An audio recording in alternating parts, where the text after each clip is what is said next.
Hi, folks. Steve Urban here, founder and CEO at Riderflex. We hope you enjoy today's podcast. And as a reminder, please subscribe to the Riderflex show for updates on new episodes.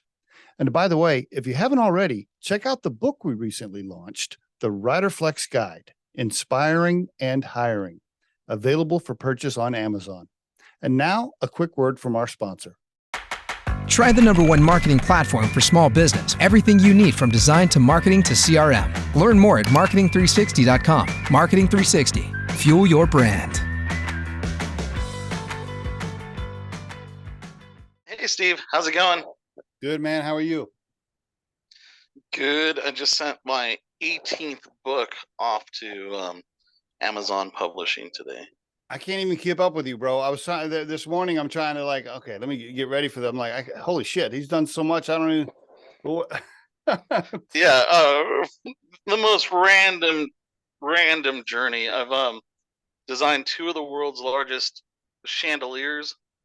I've had the Property Brothers lip sync battle with me. It just random. When I was in junior high, I had a Sports Illustrated calendar with Kathy Ireland on the cover. I remember. And a redheaded supermodel, Angie Everhart, about midway through. I'm now friends with Kathy Ireland. Seriously. And How old is she? I don't know. 60, I mean, probably. I was with Angie on her 50th birthday. I'd say they're the same group right there. Oh yeah. Probably in their 50s. You are a fascinating character, my friend. I mean, I knew we had the podcast booked, and by the way, we're already recording, so we'll just roll with it, and I'll put some production on it. Okay. And we'll send you the draft to approve. Just, I think you probably know this. I'll send you a draft. Make sure you're cool with it before we launch, and then after we launch, I'll send you all the links. Okay.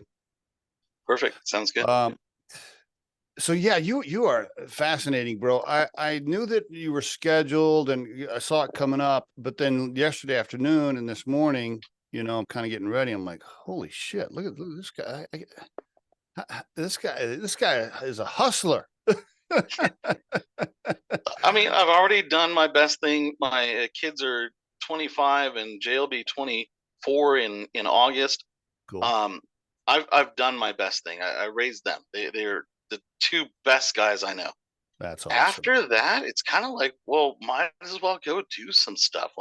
In 2018, maybe it was 2017, but in 2018, I had found out that HGTV had not hosted a reunion party. Okay. And so I was like, oh, well, shoot, seems like they missed out on that. So I threw the unofficial HGTV reunion. I rented 3 limos and a Bentley, teamed up with a bunch of different companies, and I hosted that. I was like, hey, find a gap and just go for it. Were you early on? Let's go back to your childhood a little bit and your family. I want to know mom, dad, siblings, and where you grew up. Can you give me a little bit of that? And I want to see how that kind of ties in with what you ended up doing for a living. See if there's any paths there. Talk to me about your folks. Yeah, so my dad wasn't a great guy. And my parents divorced by age 10. Okay. But they did pour into me. So if I doodled something, then I was going to be the world's best artist. And if I caught a football, then I was going to be the best, football player. Truth be told, I hated all of it. So siblings, I've got one full brother, one full sister. I've got I think a half brother and a half sister, and I've got 2 stepbrothers. Because mom and dad married after the divorce and had other kids or whatever. Yeah. But in the house, my brother and sister. Okay. And you were divorced. They're divorced when you were 10. Did you stay with your mom and then she remarried, or you went? Okay. I did stay with my mom. We all did. My dad kind of took the opportunity to duck out. So not real much engagement from him after How, age how 10. about how about now? Do you have a relationship with him? Is he still alive or? No, I barely pulled up his Facebook account the other day, and he looks like the dad from West Coast Choppers.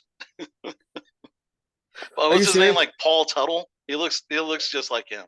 Seriously? Like even so, all these years you never didn't really no relationship, huh? Tried a few times. Realized I was the only one trying.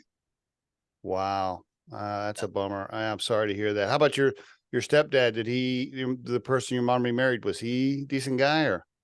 He was a nice guy, but didn't and I dig him, and he stayed with my mom, but that's Okay. about it.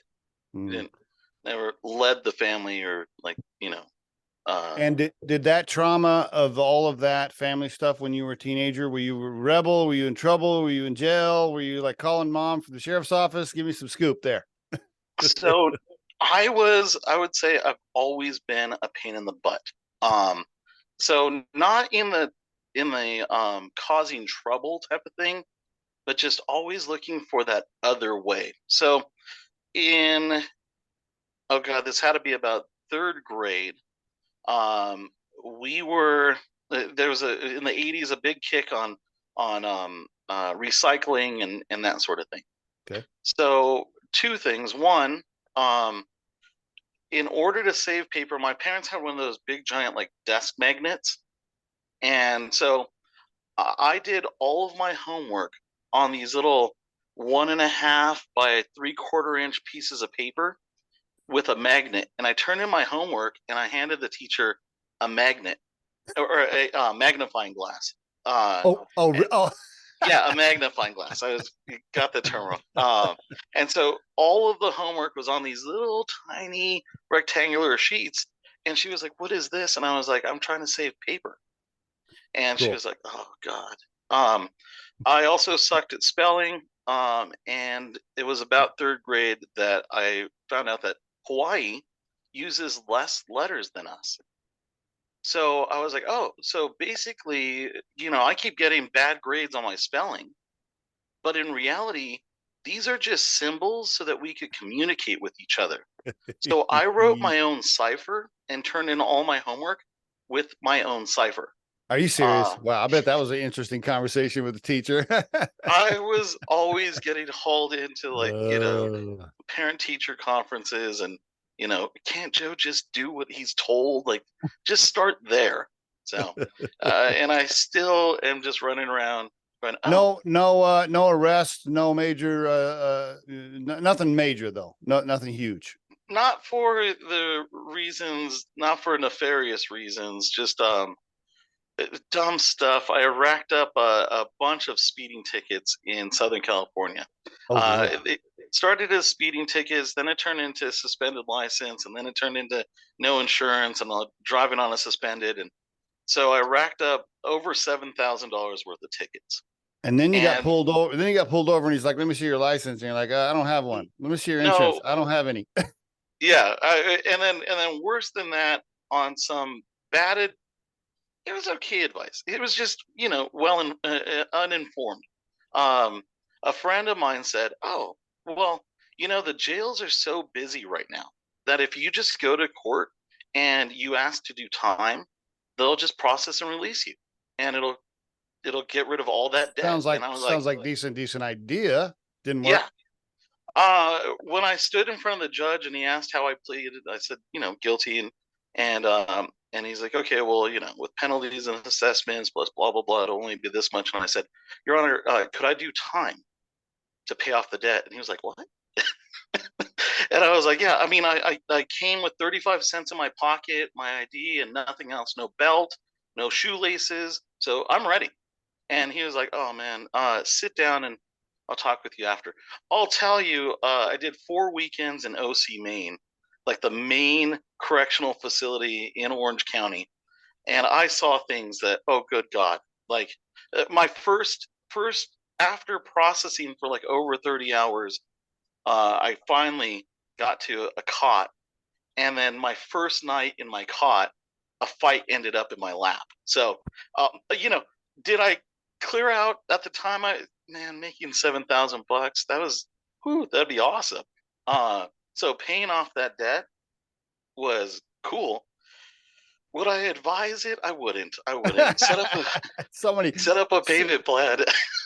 so many guys that I have talked to that actually did any kind of jail time, whether it was a weekend, whether it was whatever. Every time they say, "Hey man, this is not a place you want to go."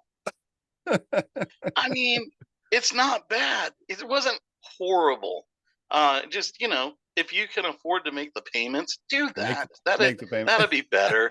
Yeah. Did you know? So then so you're moving along. You have a interesting childhood where you're starting to, you're creative. You are challenging status quo type personality. You are coming up with your own ideas. You're type A right away, probably leader right away. Did you know what you quote wanted to do when you went to school?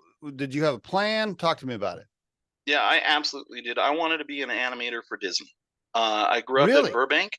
Okay. Disney Studios was right down the street from my house. Okay. Me and my brother used to ride our bikes and our skateboards over to the back lots of Disney Studios and see some of the old westerns being filmed and the whole bit. I've painted 2 murals on the studio's walls. That's cool. All right. So I knew exactly what I wanted to do. Getting into CalArts is founded and funded by the Walt Disney Corporation. It was founded by Walt Disney. Okay. It was a spot to groom their animators and their artists. And it was a way for Disney to give back. I forget the numbers were ridiculous. It was like 80% of the staff for I think it was like Lion King or Beauty and the Beast was hired directly from CalArts. Interesting. So that was the spot to get to. To get into CalArts, you had to draw 20 pages, 5 drawings per page of live nude models. Live nude models. Why was it? Why that? I wonder. The concept was in order to add human movement to inanimate objects, you had to understand how the body worked. So getting Lumiere, the candlestick, candelabra to move as a human, you had to understand how humans moved.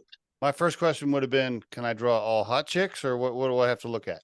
Oh, so it was awesome. I mean, this was in high school. And that first year, I think it was my junior year that I first started putting together the portfolio.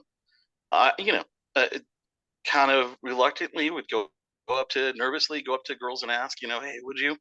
By my senior year, the dynamic had changed and it became kind of, the talk around school. Have you posed for Joe's portfolio yet? And it became this thing. Like I won't mention. Like all the hot girls were like, no, you need to do this. It was so bizarre. I won't mention her name, but a very Catholic girl, Catholic family, Catholic name. Went up to her and was like, hey, so, would you? And she's like, oh, I was talking with my grandmother about it this weekend. And yeah, I'd be down for it. She's like, my grandmother used to pose at like a junior college. And I was like, oh, geez, like, it was so bizarre. I would go into homes and like their whole family would be there and the kids would be running around and dad would come up and be like, tell us about, you're getting into CalArts and the portfolio. And I was like, oh my God. In 2 minutes, I'm going to be in a bedroom with your daughter. She's going to be butt naked and I'm going to be drawing her. And we're just cool. Like the football game's going on and it's just cool. Like it was bizarre, wild, bro. Okay. That is wild. Okay. Yeah. No, not very many guys had that kind of, 16 to 18-year-old experience. Oh man, I'm telling you, it really sets the stage for like my kind of view on the world. Like, oh geez, like, so that's okay. Like, so if you boldly just step out there, like it's amazing the stuff that you can get done for just stepping out there. How about that? Yeah, that ties right into your whole rest of your career almost. Okay, so then what happens? Walk me into some of your early career stuff there before you jumped into entrepreneurship, or unless the entrepreneurship well, I guess that started right away. Hell, you were quite an entrepreneur when you were drawing the nude photos, basically. but Yeah, it was pretty interesting. So basically, I got in on a pitch, okay, So I sold this idea.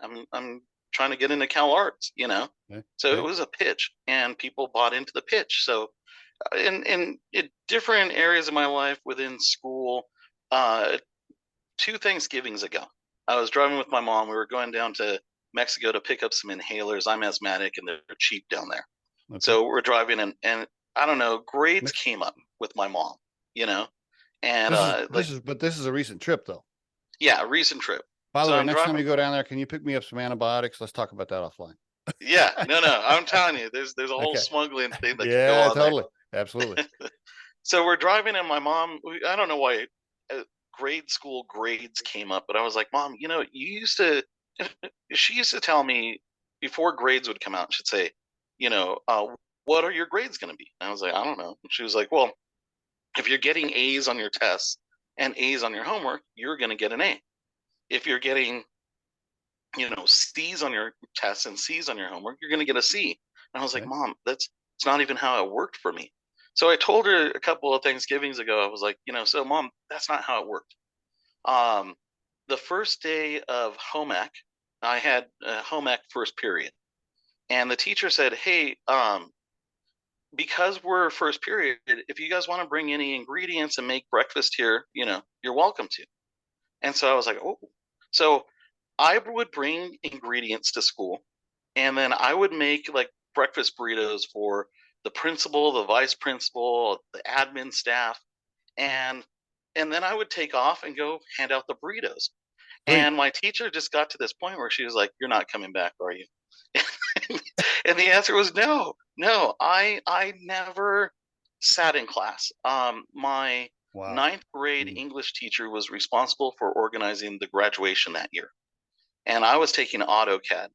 So I set up all the seating. I set up the chairs so that it spelled out our initials.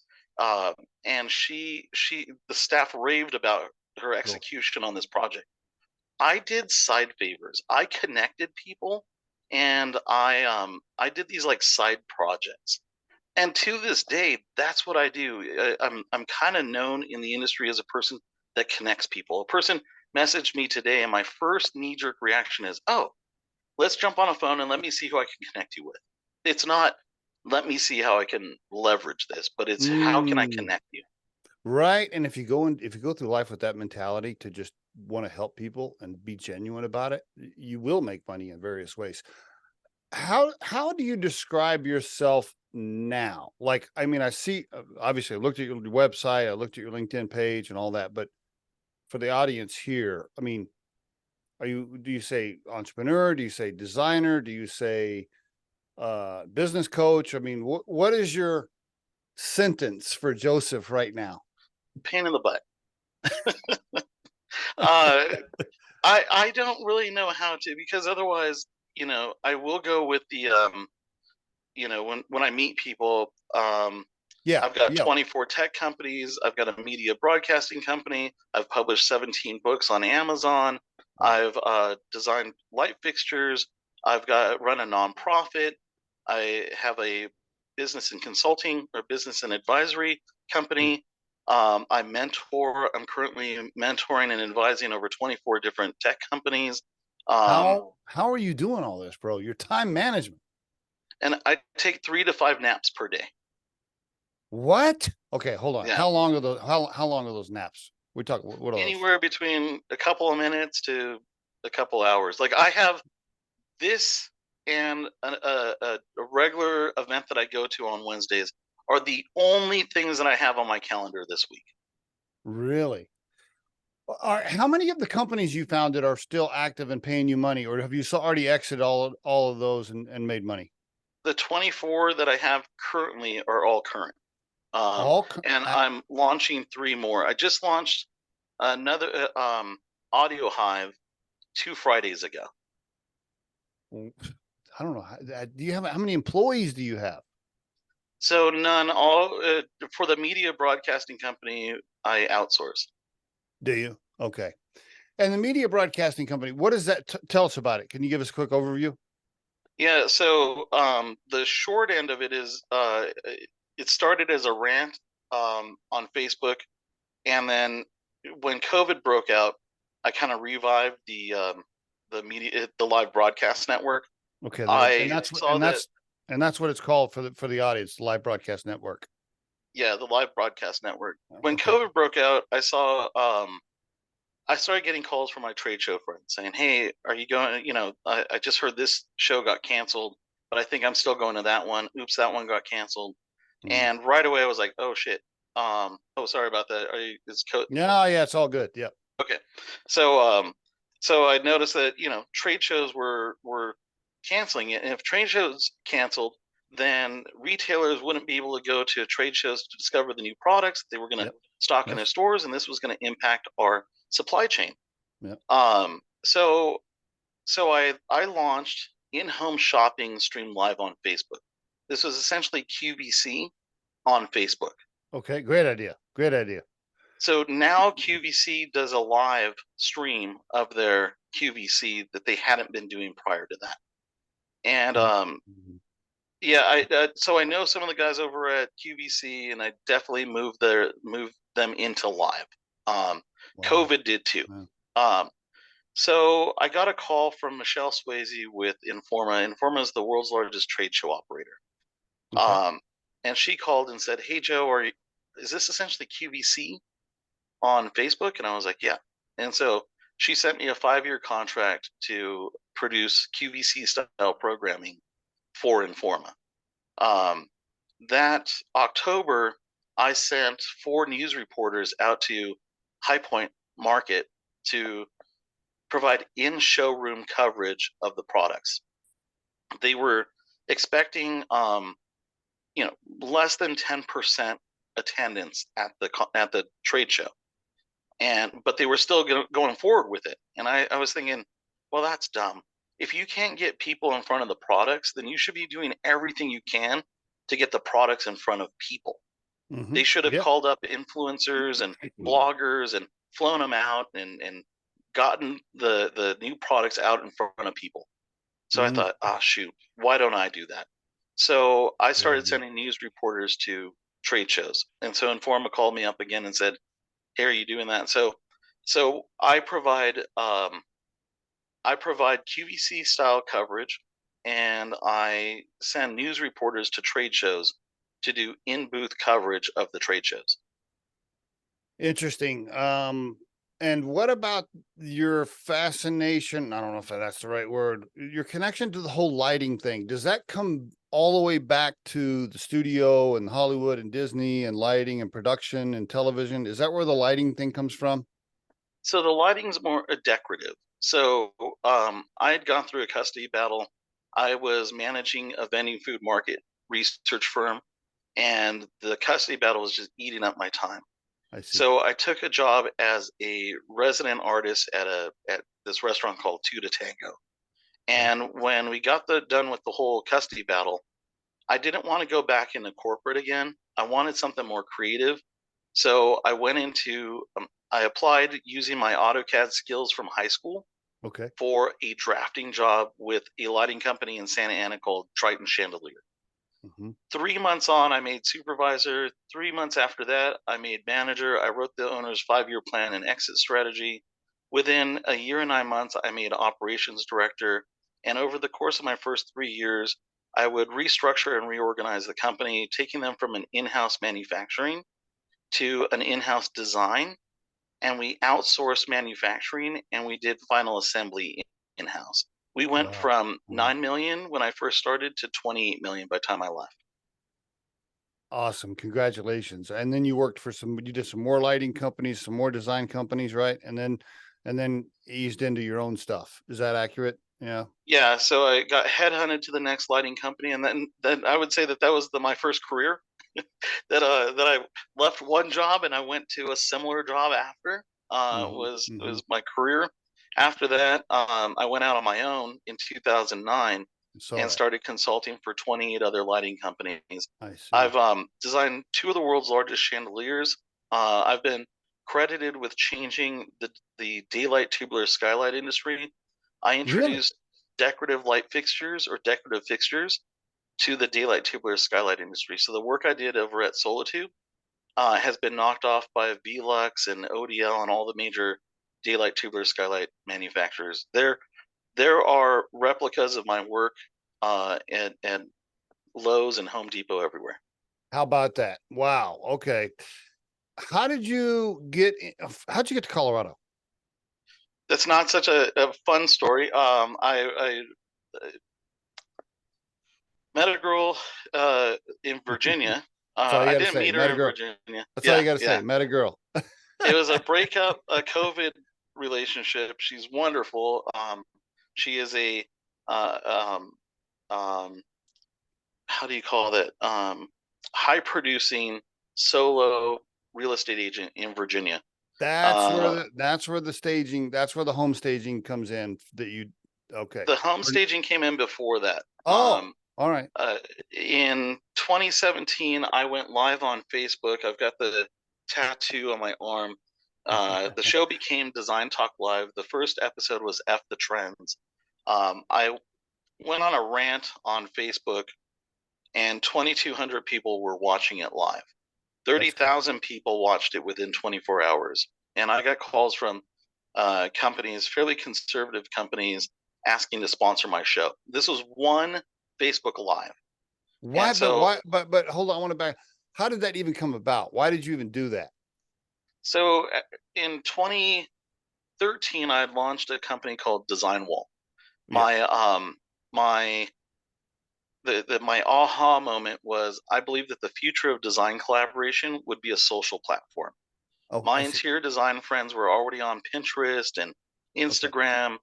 And when I'd show up to design meetings, they had screenshots of Pinterest boards. And so I was like, oh, you guys are already using social media, but social media is not designed for you. Mm-hmm. So that was my aha moment. And in 2014, we launched it. I see. Okay.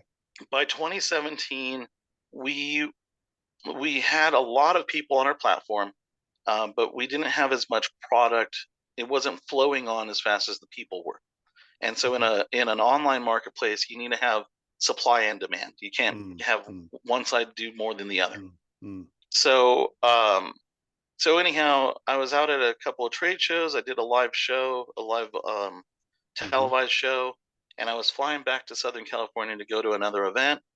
And I noticed that my interior design friends who were at an industry-only event were talking about the latest color of the year that Sherwin-Williams had just announced.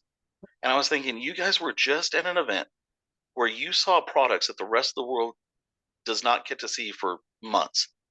And the thing you came back with was the color of the year that my mom can see on a Sherwin-Williams commercial. So I went on a rant. I had never gone live on Facebook. I took my cell phone. I was sitting at the hotel. I took my cell phone and I used my earbud wire to tie my cell phone to the handle of my luggage. And I went live. And the night before, I created an event that tomorrow morning at 8 o'clock, I'm going to go live. And Facebook said to give the event a title. So I titled it F the Trends. Is that still available? Can the listeners still pull that up? Yeah. You'd have to look it up. I changed the page after that, but yeah, you can still find the first episode. Okay. That one, yeah, we had 7 guests on, 2,200 people watching live, 30,000 people watched it within 24 hours. By week 6, I brought on my celebrity co-host, HGTV's The Queen of Bling, Donna Moss. By week 9, I hosted the top design industry podcasters, and we cleared 100,000 views in 1 week. By December of 2017, I was getting calls from publicists saying, could they book their celebrities on my show? And in 2018, we cleared 3.2 million views. I lip sync battled with the Property Brothers. I've had the second Aunt Viv from Fresh Prince Bel-Air on, the Real Housewives of Everything, the entire cast of Trading Spaces. It was a wild ride. We had Collective Soul play live on the show. We just random stuff. Love it. Is that where, and I want to come back to the girl in Colorado, but is that where was that the birth of the podcast you're now doing? Um, did that or no? No. No. So, and Okay. I didn't answer the home staging question. So Yeah, when I sorry. had when I was doing the show, um, I had flown out to High Point, North Carolina for a furniture market, and I Okay. was sitting at the airport in Greensboro. It was a late night flight. There was one other lady sitting in the Uber pickup waiting for her Uber, and I asked her, and I probably shouldn't have because it was just me and her, and dark, and probably sketchy for her. I asked her, I was like, "Oh, are you going to the furniture market?" And she said, "Oh, I'm just a home stager." And I was like, "What? You're not just a home stager. You're a motherfucking home stager. Like, own that shit." So I talked about that on my live stream from High Point, Oh, and right away I got calls from all of there's three major trade associations for the home staging world, and okay. all three of them called me and said, "Yeah, you're right. We're more than just a home stager." Um, so that kind of launched. I did a whole home staging week, and I've been not only most influential in the home staging industry since 2017, but um, I've gone on to produce their virtual events through COVID, and I just stepped down as COO of the largest home staging association How about back in that? February. But The that's how the you met the real girl. the realtor was a realtor who owned a home staging business. We had met at a conference in Nashville. Um, I was dating another girl at the time. Actually, the girl I was dating at the time is the director of design for Circa, um, um, the D, and one of the other ones in Vegas. She oversaw. She was the only in-house designer for Circa, which is the new build on Fremont Street. It was historic because it is the first new build in 40 years. So I was dating her at the time, and I met this other lady from Virginia. Um, Nothing came of that. Just she was sitting by herself, and I was like, "Oh, come meet all these other people." A year later, we're at the conference again, and this time we were in Nashville, and I was not with anybody. I was single at this time, Okay. and so she was like, "Hey, I remember you from before." She was like, "You were, included me and this whole thing." We met up in a few different cities and kind of were hooking up, and then I flew out to Virginia to meet her daughter and go, to her home. Where Mm. the plan was to stay there for about a week. Flew out there February 2nd, 2020. I parked my motorcycle in Terminal 3 of the Vegas airport in the long term parking. Um, I get to her place. We're hanging out. That was the first 15 days of lockdown. And then the Oh. next 15. And then the first 30. And then the next 30. So I Mm. may or may not have a Suzuki Boulevard parked in the long term parking at Vegas airport. I don't know what long term Uh, is. that kind of locked you in. And then what? But what did she say? Come to Colorado? How'd the Colorado thing happen? So, in hindsight, I was just in a different spot when I met her. Okay. I was launching another tech company called Scan Unlock, and what this was for trade shows. When you go to trade shows, normally you register, you get the badge, and when you walk up to a booth, that booth scans your badge to get your contact information. Gotcha. We were switching it. So instead of the exhibitor scanning you, you scan the exhibitor, and when you did, it unlocked the products in their booth onto your phone. Great. And Great idea. now, yeah, now you could go revisit, and they could collect a lot more data. They Okay. could get in contact with you. They knew exactly what you were looking at. Uh-huh. Anyhow, I was launching that, and so met up with her. I was of the mindset of traveling. When you launch a tech company, and especially this one was around trade shows. For the life of me, for my foreseeable future, I would have been traveling to different trade shows, negotiating deals, overseeing projects, And so I was ready to be traveling and not tied down. My kids Okay. were grown, and I would have Okay. been traveling. Yeah. When I met her, that was the mindset. Turns out COVID happens, and I had to adjust to that, and it took me a minute. Gotcha. I And see. so I broke up with her. In hindsight, she was an amazing woman, and I should have looked at it through a different lens. In the end, I broke it off with her. I had come out here to film a Oh, the B-roll and footage for a virtual conference. During COVID, I also got into producing virtual conferences. okay. Great Uh, idea. Yep. Yep. I was using Facebook to do the conferences. Facebook through Facebook groups already has the ability to charge to be a part of a private group, and so you could actually sell admission into a private Facebook group that was used as a trade show. You could live stream into that private group. And so my Mm, concept was mm. to use Facebook groups to host virtual conferences. And so I was doing that in 2020. And then you fell in love with Colorado and stayed? Came out here. I'm still here. I'm on the 8th floor of the 20th Street Station apartments, smack dab in the middle of downtown. I can walk or bicycle in a 1 mile radius and go to comedy shows, all sporting events, Mhm. bars, breweries, distilleries, it Yep. all different types of food. This is very walkable. It's not New York. It's not even Chicago, but Yeah. it's not Southern California where you've got to drive everywhere. No new girlfriends? So not really. Here I really dove into. First of all, when I moved here, within the first week, everything got boarded up. This was the elections and Oh, Black Lives Matter, oh, and I so got you. everything got boarded up, and everything was just hardcore shut down. Yeah. Um, Things opened up the next summer, and June of 2021, things started opening up again, and I dove right back into the tech startup scene. Oh, okay. So I host a bunch of events, and I got involved in the startup scene. And Colorado's a perfect place to do that. When did you launch your first book and how many books? Talk to us about the first book and then mention the books you have and let's tell the listeners how they can go to purchase and all that good stuff.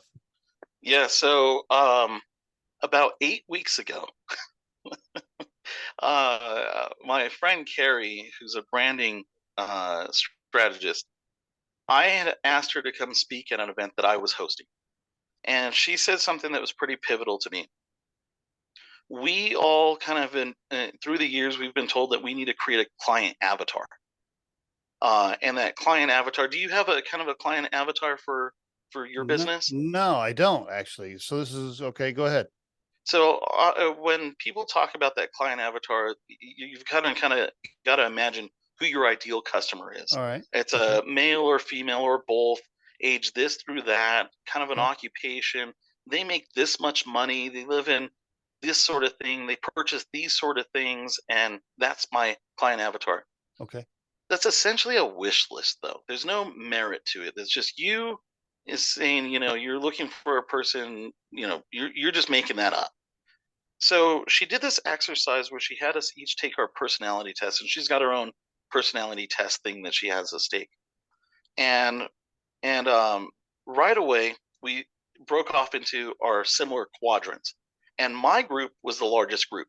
And one of the guys in the group said, "Why is this group so much larger?" And she's like, "Oh, well, we're all friends of Joe, so he's going to attract his personality type." And so then some of the other personalities are like, "Well, what about me? I'm over here in this other group."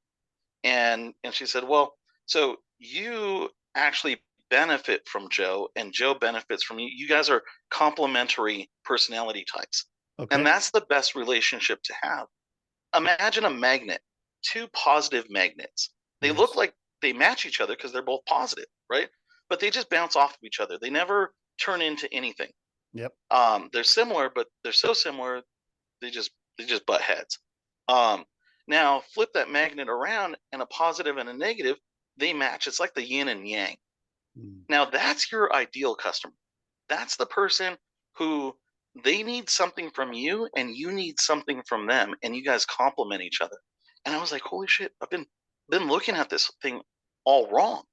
So I went home and I logged into ChatGPT, the free ChatGPT, Yeah. and I said, hey, here's my personality type. What personality types complement me? And then I had it write an entire um, client write up about the books that they would read, the products and services that they would purchase, how much they would purchase them for, what are the different ways that they like to be engaged with. This is video, audio, in person, and then how much. And so I wrote this whole client profile, and and to this day, actually, last week I deferred from it a little bit, but to this day, I only do what ChatGPT tells me to do. So I asked it to give me 60 books that those complementary personality types would appeal to. What would they spend more than $30 to purchase? I see. And so I just today sent off my 18th book to Amazon Publishing. I haven't got my royalties check for the the two new books, or the three new books now. So the royalties checks that I've been getting off of the first 15 books, Hmm. I'm earning 240 to 280 a day in book sales. Really? Yeah, How? because Okay. these Okay. aren't books that I'm just thinking people might want to read. They're not books that I am thinking, oh man, everybody's going to want to know this. Uh, it's not. In fact, the book that I wrote today was, and I'm not a big woo-hooey person, but it was an intuitive interior designer's book. It was geared towards designers who fancy themselves intuitive. How? Well, what tips? You don't have to give away all of the silver bullets or the secrets, but how can you get your book marketed or positioned or highlighted in a certain way on Amazon to get traction? What is the key there? So that's not really. I was looking at my network, and I've got a pretty large network just from the things I've done in the past.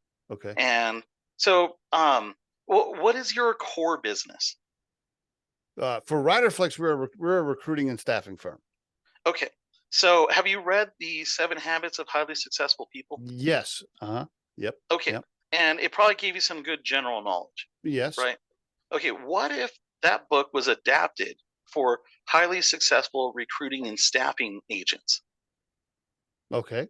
What if it actually spoke directly to your day-to-day job? What if the tips that it gave you were tips that you could look at and go, oh shit, yeah, that makes sense. I haven't been doing that. And you could actually, it spoke directly to you. Mm, mm. That's what I'm doing. I'm taking existing business books that you probably wouldn't have read on your own, and I'm adapting them to interior design, real estate, and home staging. How about I that? am connecting the dots for people. So would an interior designer read the 7 Habits? Probably not. They're more creative. But if it was adapted to them, and they could hear from Kelly Wersler and Martin Lawrence Bullard, and they could hear things that they experience in their day-to-day job, and it spoke directly to them, well, they are buying that book for Mm. $20.52. Hard copy, soft copy, Kindle only. What are you doing? Kindle and paperback. I haven't Okay. gotten into the hard copies. Okay. But I still am trying to figure out how you're marketing. Are you paying Amazon to get it positioned or highlighted in a certain way? Anything like nothing? No, none of that. Nothing. Wow. Okay. Okay. But by the way, your website and your LinkedIn and your social media is excellent. Do you do all that yourself or do you outsource that? I do it all myself. I mean, your Yeah, so website's great. I Yeah. spend nothing other than my Wix website account. I Uh, spend no money on marketing. Your design and creativity is clear in your website, just so you know. I mean, it's really Oh, good awesome. stuff. Yeah, really, really good. In fact, I made a note this morning for Brianna, who works for me. I was just going to tell her like, hey, go to Joe's website, look at his stuff, grab some ideas from there, change our own website. What I really like is, and this I haven't seen people do this, and feel free to anybody who's listening knock this off. if you go to the website, I have a QR code at the top. I And love if it. I you see it. I'm looking at it right now. Yep. if you click on that, it's stolen from Facebook's layout. But if you click on that, it has a QR code on it. So right there, it's got the QR code. And when I'm out and about and I meet people, they can scan it and go right to here. So Love it. Love it. I made this so that I could engage with people when I'm out, and they could easily go to my website. No doubt about it. So all the books are available on Amazon. Anywhere else? No, Okay. I'm sure you have like an author profile page on Amazon too. yeah, Is it Joseph Haecker or Joe Haecker? Joseph Haecker. Joseph Haecker on Amazon. Okay, very good. Yeah. If you go to, by the way, it's josephhacker.com is the website for the listeners. You go there, he's got everything you need to know, and he's got the Amazon buttons and all kinds of stuff in there. Joseph Haecker. Also, you can go to his LinkedIn page where he has almost 13,000 followers, I believe. Great LinkedIn profile. Are there other channels or LinkedIn URLs? Anything else you want to mention real quick? Because and then I want to ask Facebook, Instagram, and TikTok. and TikTok. Okay. The books. I want to ask you. Got to ask you about this one specific book. You already know what I'm going to ask Yeah. you. I looked at all your stuff. I'm like, wait a minute, an AI generated erotic novel. Okay, I want to ask him about that one right away. So By this the way, was super fun. the name of the book, Snow White's Ever After, a dark fairy tale, and this book is highlighted on his on Joseph's website and available for purchase on Amazon. So I'm looking at all the titles, and I'm like, well, first of all, he does a good job of putting all hot chicks on the covers of his book. Okay, I love that. And then, I'm over here. I'm like, wait a minute, hold on. What is this erotic novel? Okay, yeah, tell me about it, Joe. So it's widely known that ChatGPT has some pretty strict restrictions. They do not allow foul language or explicit language. Okay. They've got these strong restrictions. Okay. When I was in high school, I was a fan of Anne Rice's vampire books, The Interview with a Vampire and The Vampire Chronicles. I was at a Barnes and Noble and I was looking through the Anne Rice section, and she writes poetry under Anne Reclure. And there were these other 3 books about Sleeping Beauty. It was a trilogy. It was written under A.N. Rambles or something like that. It's a weird French name that I can't pronounce. Anyhow, she wrote an erotic trilogy about Sleeping Beauty. And so this was way before 50 Shades. This was back. I read this probably in '95. I don't even know when it was published, but oh my goodness, this thing. I stayed up like several days and just read all 3 books, and it's really made me the creeper that I am today. So in the back of my mind, this is always been there, and I just think Anne Rice did an amazing job of writing this erotic trilogy. Okay. So a couple of weeks ago, I was hosting a workshop on how to publish a book using ChatGPT and Amazon. At the end of it, one of the ladies that was taking is that workshop available anywhere right now for listeners? So I do them. I have one coming up in July, and I feel like I will be doing these regularly for a while. But I'm not recording them because they are it's a workshop. Okay, so got it. All right. Yeah. Sorry, I didn't mean to interrupt your flow there. Go ahead. Yeah, follow the on the events section of the website for the next one. Okay. So I think people should be doing this for the reason of adapting books. I think that is a wide open lane. So people should be doing this for their industries. Got it. In this one, though, one of the ladies that was in the workshop afterwards was saying, "Oh, hey, I've been wanting to write an erotic novel," and I was like, "Oh, that's awesome." And I was like, "I don't know how you would use ChatGPT for it." So I went into I'm in a few different ChatGPT Facebook groups, and we got into the discussion of an erotic novel. Could it be done? and has it been done? If you go to Amazon and you search AI generated or artificially generated or chat GPT written or any kind of variation of that, an AI generated erotic novel or adult fiction or any combination, there are none. What you get is some of the anime stuff, Oh, but right. but none of it is Okay. AI generated. All right. I am the first book on Amazon that is AI generated erotic novel or adult fiction. That is great. Can I ask you, how much tweaking do you have to do finishing? What's the word I'm looking for? I don't know. When ChatGPT gets you to a good draft, how much time does Joe have to go in and be like, let me change this sentence. Let me move this around. So to be honest, not much. Wow. I did have it reference Anne Rice's book. And I Okay. said, "Hey, can you mimic this?" So Okay. it brought it over. And then I said, "Okay, outline a book that is based on the Snow White story and adapt Anne Rice's book for Snow White." Okay. Now I want to pause right here and ask you something, a question. And I may have to keep you when we stop recording. I want to ask you a couple of more, but all right. So Riderflex. So we launched a book about hiring and inspiring called the Riderflex Guide. It is on Amazon. It's available for purchase. I was in ChatGPT the other day. I guess I just don't know how to prompt it correctly. I was in ChatGPT the other day and I said, can you, I can't remember exactly how I asked the question, but I said, can you adapt Steve Urban's writing style from the book, the Riderflex Guide? Can you analyze that writing style and create a blog for me and this other thing I was trying to do? And it said, I can't access Steve Urban's book. Yeah. What did I do wrong? So it can't reference things actively on the internet within the last last year or two. That's right. Okay. Yeah. Yeah. That's why I can't. Okay.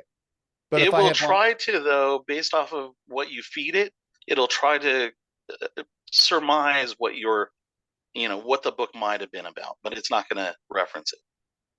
can ChatGPT, our podcast, we have over 350 guest episodes for the Riderflex podcast, and I have over like 500 or 600 short clips where I'm giving career advice and job interviewing tips, because that's what we do for a living. That's our day job is staffing and recruiting. So I have all these tips. Can I ask ChatGPT? Can I say, hey, analyze the Riderflex podcast and pull information from that, or it won't do it? No, but what you could do is you could, especially with your book, you could take excerpts from the book and say, "Can you mimic this style?" And now you won't have to write that. It'll mimic your writing style and tone, and then it'll then apply whatever new instructions to that. And same Okay. thing with your podcast. You could take your transcript and take an excerpt from that, stick it in, and I then see. say, "Hey, continue writing." Okay, very good. Thank you for that tip for the listeners. Appreciate it. So, what's your best-selling book so far? That one's interesting. I believe it's the and here's the thing too. In my first workshop, I had done 5 books at that point, Okay. and I was asked, "Do I even read my books?" And the truth is, I don't.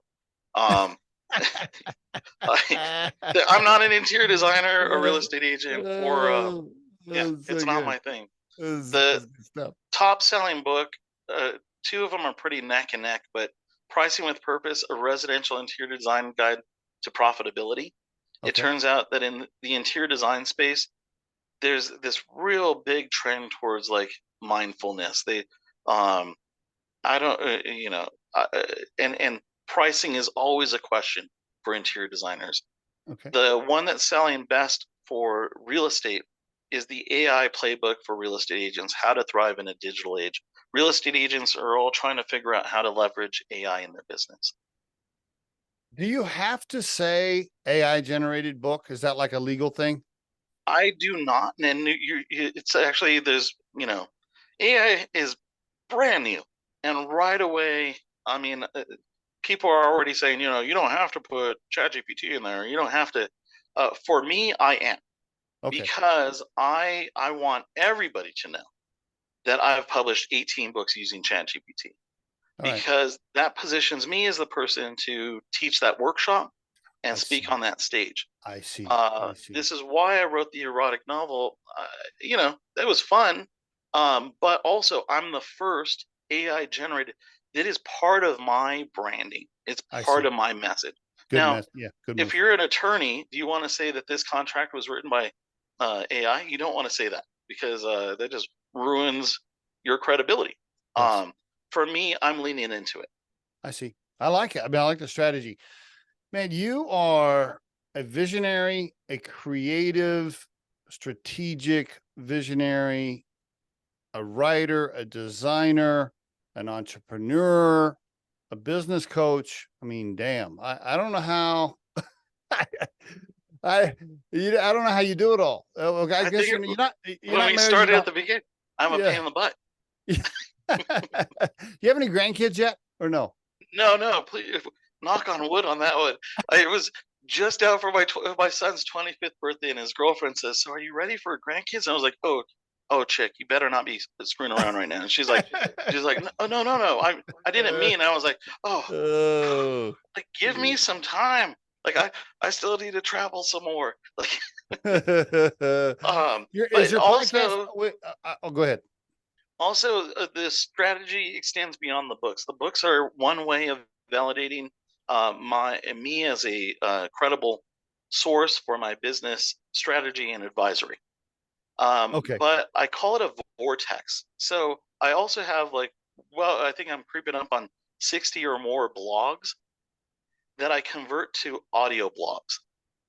So a person can read my blogs, but they can also click on the link and they could pop in an earbud and listen to my audio blogs while on the go. I love that. What about the podcast? How many episodes have you done? It's called the In Crowd Business Podcast. So I'm a little behind on editing because I've gone further into audio courses.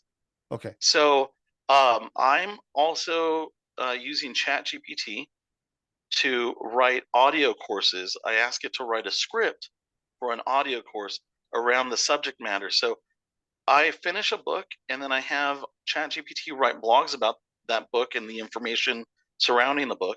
I And see. then I have it write a course about, so I've got like master classes and about the content that I'm putting out. The audio courses, I have ChatGPT write a script. And then I was taking that script into SpeechLO, a voice to text platform. Oh, okay. I'm now using a platform where they've cloned my voice. So I've made a clone of my voice. So now you can listen to my audio courses and my blogs in my voice, and it's not me. Okay. Whoa, whoa, Last whoa, whoa. Saturday, Okay. What? All right. Yeah. Go ahead. last Saturday, I produced 2 half-hour audio courses that right now I'm running a special. They're all $9.99 an audio course. Next month they go up to regular price again. And I'm selling audio courses from $19.99 to $179, and it's not me. I'm having ChatGPT write the script, and then I'm taking it into this other platform, and I'm using my cloned voice to produce the course. Last Saturday I did 2 half-hour courses. It took me 20 minutes. Okay. Can I clone my voice to do an audio version of the book that we launched, the Riderflex Guide? How do I do that? So I would suggest you don't. I would Oh, suggest you build content around your book. So right now you're doing the podcast, and the podcast reinforces and then also ultimately tees up the book, but it might not be a direct correlation. mm, You could mm, actually be creating a bunch of blogs and audio blogs around the book and all the principles of the book. You could be creating audio courses where a person who maybe hasn't bought the book could already start to take that audio course, or maybe they have bought the book and now they want to know what to do next. They can buy that. ultimately, all of it is to reinforce and to build you up in your area of genius, Yeah. and then essentially hire you as that consultant or whatever the next step is. But So I've right. created a vortex that just creates this whole vortex of information that people can engage when they want to, how they want to. So I'm selling audio courses, I'm giving away free blogs, and I'm selling books all around concepts that ChatGPT told me to write in the space and subject matter that I'm familiar with. Now, see, that whole speech you just did right there is a perfect reason that somebody that needs help with branding or their marketing or their business to take it to the next level should call you and engage you as a consultant and an advisor. I mean, that's just a small little taste of what you could do for somebody. We're out of time, but josephhaecker.com. Joe, fascinating, my friend. I could talk to you for another 3 hours. And by the way, since you're in Colorado, we have to hook up in Denver for some beers or lunch or dinner or something eventually. Yeah, yeah. I am always hosting events, and man, there's plenty of breweries around here. And if any of the listeners pop into Denver, hit me up.